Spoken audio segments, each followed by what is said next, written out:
خوش اومدید به یه ویدیو جدید از چنل خودتون. اول از همه وارد کانال تلگرامی میشید که لینک کانال هم داخل کامنت های همین ویدیو قرار میدم. بعد از اینکه وارد شدید روی لینک میزنید، این لینکی که نوشته پینگ چی.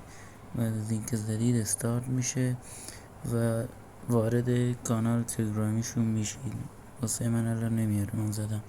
بعد که زدید میزنید تست. اول تست میگیرید ازش، تست وایرگارد، درخت کانفیگ میزنه. اینا وایرگارد ما ساخته شد و میتونید ازش وایرگارد رایگان هم بگیرید. میپرسید چطوری، روی شارژ رایگان میزنید و اینجا 10 نفر از دوستاتون رو دعوت میدید به همین راحتی و میتونید ازش کانفیگ وایرگارد رایگان خوب بگیرید و خیلی راحته. و کانال ما رو سابسکرایب کنید، لایک و کامنت هم بذارید. به خدا یکتا میسپارمتون. خداحافظ همگی.